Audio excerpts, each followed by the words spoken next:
கர்த்தருக்கு ஸ்தோத்திரம், தேவனுக்கு மகிமை உண்டாவதாக. ஆண்டவரும் இரட்சகருமான இயேசு கிறிஸ்துவின் நாமத்தில் உங்கள் யாவருக்கும் என் அன்பின் வாழ்த்துக்களை தெரிவித்துக் கொள்கிறேன். இது தேவனின் வார்த்தை வெளிப்படும் நேரம். தேவ செய்தியின் தலைப்பு அழைப்பில் உறுதியாயிரு. என் அன்பு சகோதரனே சகோதரியே, இந்த நாள்ல கூட நாம் எதுல உறுதியா இருக்க வேண்டுமாம்? நம்மை அழைத்த அந்த அழைப்புக்குள்ளாக நாம் உறுதியா இருக்க வேண்டும் என்று சொல்லி வேதாகம் நமக்கு கற்றுக் கொடுக்கிறது. இந்த நாள்ல கூட நாம் எடுத்து வாசிப்போம். 1 தெசலோனிக்கேயர் புஸ்தகம் 2ஆம் அதிகாரம் 11ஆம் வசனத்தை நாம் வாசிப்போம்.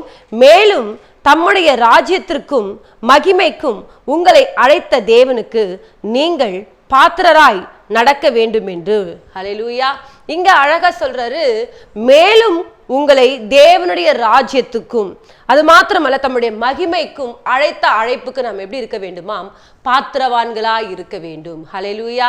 என் அன்பு சகோதரனே சகோதரியே, அன்றைக்கு பவுல் தெசலோனிக்கே பட்டணத்துக்கு எழுதும் பொழுது சொல்றாரு, தேவன் உங்களை அழைத்த அந்த அழைப்புக்கு நீங்கள் எப்படி இருக்க வேண்டுமாம்? பாத்திரவான்களாய் நடக்க வேண்டும் என்று சொல்லி தகப்பன் தன் பிள்ளைகளுக்கு எப்படி சொல்றானோ அதை போல நான் என்ன பண்றேன் உங்களுக்கு நான் சொல்றேன். ஆகவே இந்த புத்தியை நீங்க என்ன பண்ணுங்க, கவனமா கேளுங்க என்று சொல்லி அன்றைக்கு தெசலோனிக்கே பட்டணத்துக்கு அழகா சொல்லி கொடுக்கிறார். இன்றைக்கு கூட கர்த்தர் நமக்கு இந்த வார்த்தைகளை பேசி கொண்டிருக்கிறார். என்னன்னு சொன்னா, நம்மை தேவன் ஒரு அழைப்புல அழைத்திருக்கிறார்.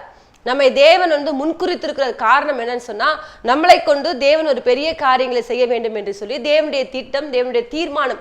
ஆனால் இன்றைக்கு பாருங்க, நம்முடைய வாழ்க்கையில பிரச்சனைகள் வரும்பொழுது, பாடுகள் வரும்பொழுது, நிந்தைகள் வரும்பொழுது, அவமானங்கள் வரும்பொழுது நாம் உடனே என்ன பண்றோம்னா, அந்த அழைப்பை விட்டு நாம் என்ன பண்றோம்? தூர போய் கொண்டு இருக்கிறோம். இன்றைக்கு நல்ல கர்த்தரை தேடிக்கொண்டே இருக்கிறோம். திடீர்னு பாத்தீங்கன்னா ஒரு பிரச்சனை வந்த உடனே என்ன பண்றோம்? அந்த பிரச்சனையின் மத்தியில் அந்த அழைப்பை மறந்துட்டு நம்ம இஷ்ட போன போக்கில வாழ்ந்து கொண்டிருக்கிறோம். அப்படி இருக்காதபடிக்கு நம்முடைய வாழ்க்கையில என்ன விதமான பிரச்சனைகள், என்ன விதமான போராட்டங்கள், என்ன விதமான நிந்தைகள், அவமானங்கள் வந்தாலும் உங்களை அழைத்த அந்த அழைப்புல நீங்கள் உறுதியா இருக்க வேண்டும். தேவனுடைய கிருபை வரங்களும் அவரை அழைத்த அழைப்பும் மாறாதவைகள் என்று சொன்னது போல தேவன் நம்மை அழைத்த அந்த அழைப்பு மாறாததாய் காணப்படுது. ஏன்னு சொன்னா, அவர் கர்த்தர், அவர் மாறாதவராய் இருக்கிறார். ஆகவே அவருடைய பிள்ளைகளாகிய நாம கூட எப்படி இருக்க வேண்டுமாம்? மாறாதவர்களாய் இருக்க வேண்டும். இயேசு கிறிஸ்து நேற்றும் இன்றும் என்றும் எப்படி இருக்கிறாராம்? மாறாதவராய் இருக்கிறார். ஆகவே அன்பு தேவச்சனமே, இந்த வார்த்தைகளை கேட்டுக்கொண்டிருக்கிற உங்களுடைய வாழ்க்கையில கூட தேவன் உங்களை நோக்கத்திற்காக அழைத்திருக்கிறார். ஒரு திட்டத்திற்காக தேவன் அழைத்திருக்கிறார். உங்களை கொண்டு உங்கள் குடும்பங்களை ரட்சிப்பதற்காக தேவன் தெரிந்து கொண்டிருப்பார். ஒரு சில நேரங்களில் நம்மளுக்கு வியாதிகளை கர்த்தர் ஏன் அனுமதிப்பார்னு சொன்னா, இந்த வியாதியின் நிமித்தமாய் உங்களை தேவன் ஒரு பெரிய சாட்சியா நிறுத்துவதற்காக தேவன் உங்களை முன்குறித்திருப்பார். ஆனால் வியாதியை கண்டு நீங்க என்ன பண்றீங்க? சோர்ந்து போய் கொண்டிருக்கிறீங்க. பிரச்சனைகள் கண்டு என்ன பண்றீங்க? சோர்ந்து போய் நின்று கொண்டிருக்கிறீங்க. நம்முடைய வாழ்க்கையில எது நடந்தாலும் அதை தேவ சமூகத்துல ஒப்பு கொடுத்து இதற்கு பின்பாக தேவனுக்கு ஒரு சாட்சியை வைத்திருக்கிறார் என்ற அந்த நம்பிக்கை விசுவாசத்தோடு கூட நீங்க என்ன பண்ணும்? தேவனுடைய சமூகத்துல அந்த அழைப்புல நிற்கக்கூடியவர்களா இருக்க வேண்டும். அநேக நேரங்கள்ல பாருங்க, அன்றைக்கு இஸ்ரவேல் ஜனங்களை தேவன் வழிநடத்தி கொண்டு வரும்பொழுது அவர்களை தேவன் என்ன பண்றாருன்னா, அழகா பாலும் தேனும் ஓடுகிறதான நல்ல கானான் தேசத்துக்குள்ள கொண்டு போகணுன்றதான் தேவனுடைய சித்தம், தேவனுடைய திட்டம், தேவனுடைய நோக்கம். ஆனால் அவர்கள் என்ன பண்றாங்கன்னா, ஒரு தண்ணி இல்லைன்னா உடனே என்ன பண்றாங்க? உடனே முறுமுறுத்து கொண்டிருக்கிறாங்க. ஒரு பாருங்க, ஒரு மாம்சம் இல்லைன்னு சொன்னா உடனே என்ன பண்றாங்க? முறுமுறுத்து கொண்டிருக்கிறாங்க. இப்படியா எல்லா காரியங்களுக்கும் என்ன பண்றாங்கன்னா, முறுமுறுத்து கொண்டு நிறைய பேர் வழியில என்ன பண்றாங்க? செத்து போயிடுறாங்க. காரணம் என்ன? அவர்களை அழைத்த ஒரு அழைப்பு இருக்கு. அந்த அழைப்பு என்னன்னு சொன்னா, கானான் தேசத்துக்குள்ள பிரவேசித்து அங்க நீங்க என்ன பண்ணணும்? நல்லா சாப்பிட்டு திருப்தி அடைந்து தேவனுடைய நாமத்தை மகிமைப்படுத்த வேண்டும் என்பதுதான் தேவனுடைய திட்டம். ஆனால் அவர்களோ அந்த அழைப்புல நிற்காதபடிக்கு என்ன பண்றாங்கன்னு சொன்னா, முறுமுறுத்து அநேகர் மடிந்து போயிடுறாங்க. காரணம் என்னன்னா, அழைத்த அழைப்பை விட்டு விடுகிறார்கள். என் அன்பு சகோதரனே சகோதரியே, இன்றைக்கு கூட தேவன் உங்களை அழைத்திருக்கிறாருன்னு சொன்னா ஒரு நோக்கம் இல்லாமல் இல்லை, ஒரு திட்டம் இல்லாமல் இல்லை. உங்களை கொண்டு கர்த்தர் ஒரு பெரிய காரியங்களை செய்வதற்காக தேவன் தெரிந்து கொண்டிருக்கிறார். இன்றைக்கு அநேக ஊழியக்காரங்க பாருங்க, இன்னைக்கு உயர்ந்து காணப்படுவதற்கு காரணம் அவர்களை அழைத்த அந்த அழைப்புல அவர்கள் உறுதியாய் நின்றார்கள். இன்றைக்கு நீங்கள் கூட உங்களுடைய அழைப்புல உறுதியாய் இருக்க வேண்டும் என்று சொல்லி பவுல் நமக்கு கற்றுக் கொடுத்து கொண்டிருக்கிறார். என் அன்பு சகோதரனே சகோதரியே, எங்களுடைய வாழ்க்கையில கூட எங்களை அழைக்கும் பொழுது எங்க கிட்ட ஒண்ணுமே இல்லதான், சாப்பிட கூட வழி இல்லதான், 1 டீ தூள் வாங்கி என்ன பண்ண முடியல, டீ போட முடியாத அளவுக்கு தான் நாங்கள் வாழ்ந்து கொண்டிருக்கிறோம். ஆனா பாருங்க, நாங்க ஐயோ நம்ம ஆண்டரை ஏற்றுக்கொண்டு இந்த ஊழியம் செய்யறதுனால நம்ம வாழ்க்கையில் இப்படிப்பட்ட பிரச்சனைகள் வருதே, ஒரு டீ குடிக்க கூட வழி இல்லையே, ஒரு சாப்பிட கூட வழி இல்லையே, ஒரு வாகனத்துக்கு பெட்ரோல் கூட போடுறதுக்கு வழி இல்லையேன்னு சொல்லிட்டு அந்த அழைப்பை நாங்க மறந்துட்டு நாங்க சோர்ந்து போயிட்டு நாங்கள் தேவனை தேடுவதை விட்டுட்டு ஊழியம் செய்வதை விட்டுட்டு நாங்கள் வேலைக்கு சென்றதுன்னு நினைச்சுக்கோங்களேன், இன்றைக்கு உங்க முன்னாடி நான் நிற்க முடியாது. இப்ப பாருங்க, எங்களை அழைத்த அந்த அழைப்புல உறுதியாய் நின்று என்ன விதமான பிரச்சனையோ, என்ன விதமான போராட்டமோ, என்ன விதமான நிந்தைகளோ எங்கள் வாழ்க்கையில வந்தாலும், எத்தனையோ பேர் நீ ஊழியத்துக்கு போறதுனால என்ன பிரயோஜனம், உங்க வாழ்க்கையில ஒண்ணுமே இல்லை, நீங்களே சாப்பிட்றதுக்கு வழி இல்லாம இருக்கிறாங்கன்னு சொல்லிட்டு கேட்கும் பொழுது அந்த கேள்விகளுக்கெல்லாம் நாங்கள் சோர்ந்து போகாமல் தொடர்ந்து நின்று கொண்டிருந்ததுனால்தான், தொடர்ந்து அந்த அழைப்புல உறுதியா இருந்ததுனால்தான் தேவன் இன்றைக்கு உயர்த்தி வைத்திருக்கிறார். இந்த வார்த்தைகளை கேட்டுக்கொண்டிருக்கிற உங்களுடைய வாழ்க்கையில கூட தேவன் நோக்கத்திற்காக அழைத்திருக்கிறார். அந்த நோக்கத்தை மறந்து விடாதபடிக்கு நம்மை அழைத்த தேவன் அவர் உண்மையுள்ளவரா இருக்கிறார். அவர் நம்மை ஆசீர்வதிக்கிற ஒரு தேவனா இருக்கிறார். என் அழைப்புல நான் எப்பொழுதும் தவறி போகவே மாட்டேன், என் அழைப்புல நான் உறுதியாய் நிற்பேன் என்று சொல்லி நிற்பீர்களானால் தேவன் உங்களை நிச்சயமாக ஆசீர்வதிக்க வல்லவரா இருக்கிறார். ஒரு மனுஷன் அழைப்புல எப்படி நிற்க முடியும்? ஆகவேதான் சொல்றாரு எபிரேயர் 12:1 நீங்கள் வாசிக்கும் பொழுது, ஆகையால் மேகம் போன்ற இத்தனை திரளான சாட்சிகள் நம்மை சூழ்ந்து கொண்டிருக்க பாரமான யாவற்றையும் நம்மை சுற்றி நெருங்கி நிற்கிற பாவத்தையும் உதறி தள்ளிவிட்டு விசுவாசத்தை துவக்குகிறவரும் முடிக்கிறவருமாயிருக்கிற இயேசுவை நோக்கி நமக்கு நியமித்திருக்கிற ஓட்டத்துல பொறுமையோடே ஓடக்கடவும் என்று சொன்னது போல இன்றைக்கு கூட நீங்கள் உங்களை அழைத்த அந்த அழைப்புக்குள்ளாக நீங்கள் உறுதியா இருக்க வேண்டும் என்று சொன்னால் விசுவாசத்தை துவக்குகிறவரும் விசுவாசத்தை முடிக்கிறவருமாய் இருக்கிற அந்த இயேசுவை நோக்கி நீங்கள் தொடர்ந்து ஓடிக்கொண்டே இருக்க வேண்டும்.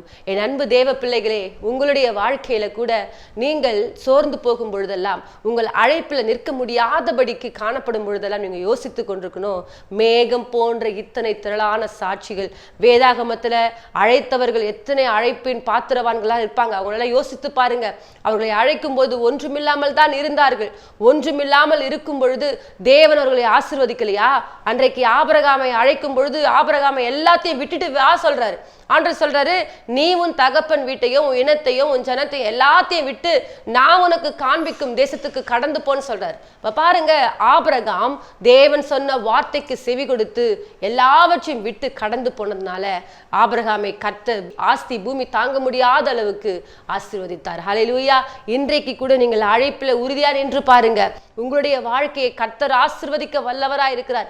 அன்றைக்கு ஆபிரகாம் அழைப்பில் நின்றதனால அவரை கர்த்தர் ஆசீர்வதித்து மாத்திரமல்ல, இன்றைக்கு நாம் எல்லாரும் ஆபிரகாமின் சந்ததியாய் நின்று கொண்டிருக்கிறோம். ஹல்லேலூயா.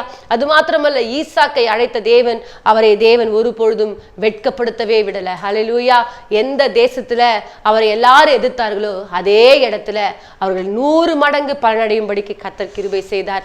யாக்கோபை கர்த்தர் வெறும் கையாய் போன மகனை 2 பரிவாரங்களும் நடக்கும்படிக்கு கர்த்தர் கிருபை செய்தார். என் அன்பு தேவ பிள்ளைகளே, உங்களை அழைத்த ஒரு அழைப்பு உண்டு.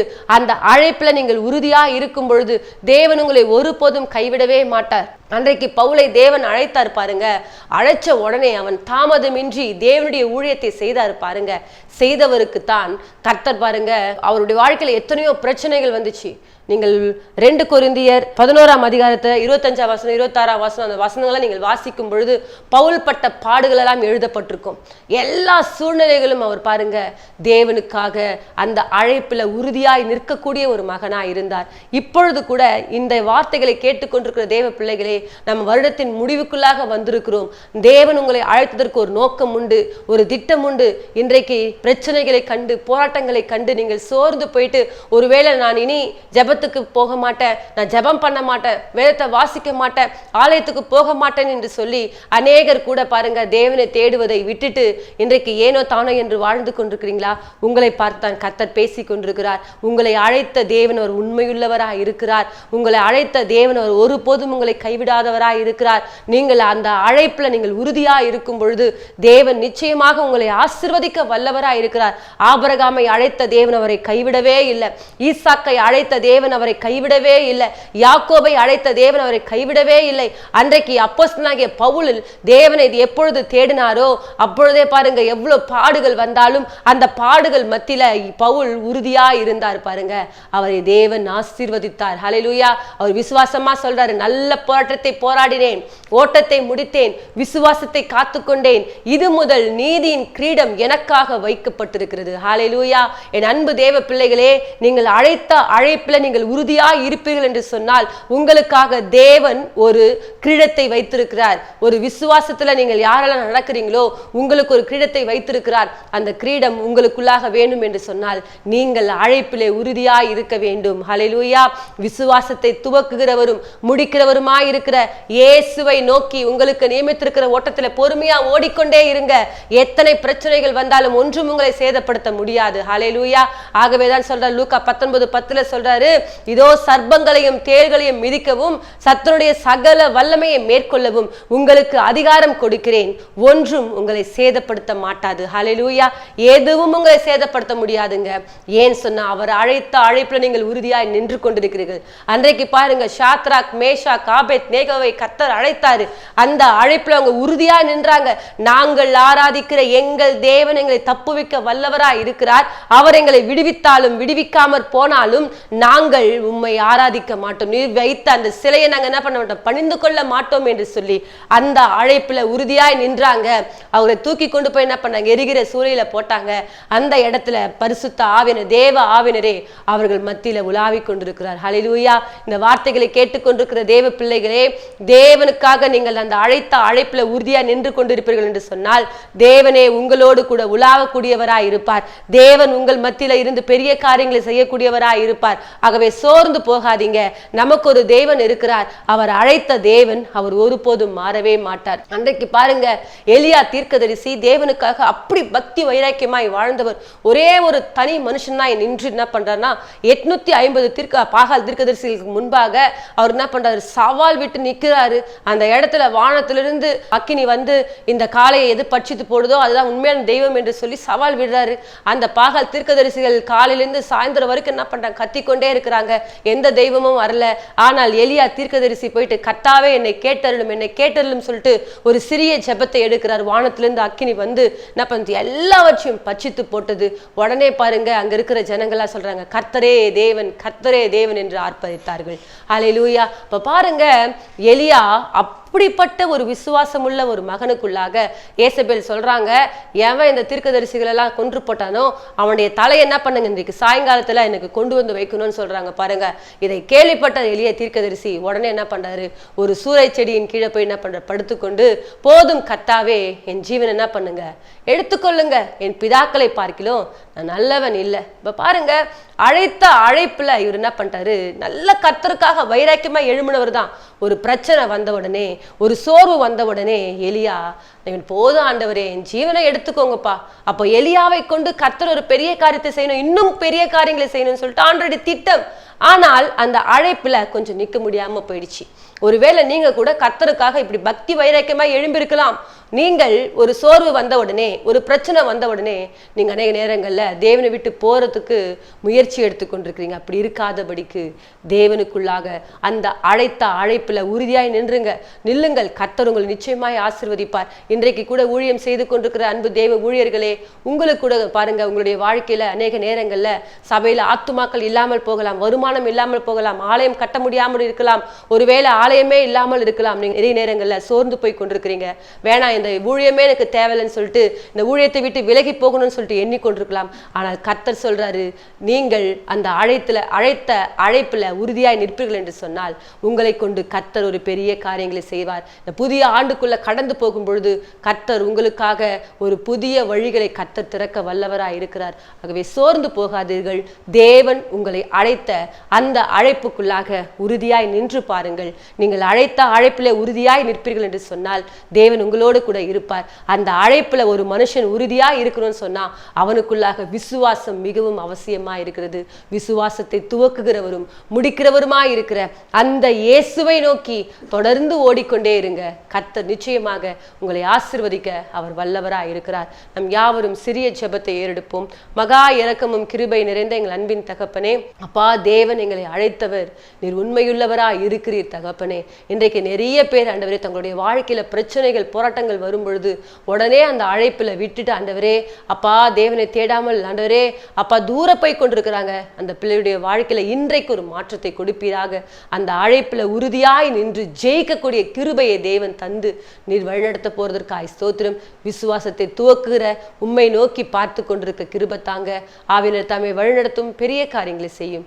இயேசுவின் மூலமாய் ஜெபிக்கிறோம் நல்ல பிதாவே, ஆமேன். கர்த்தர் தாமே உங்களை ஆசீர்வதிப்பாராக. God bless you.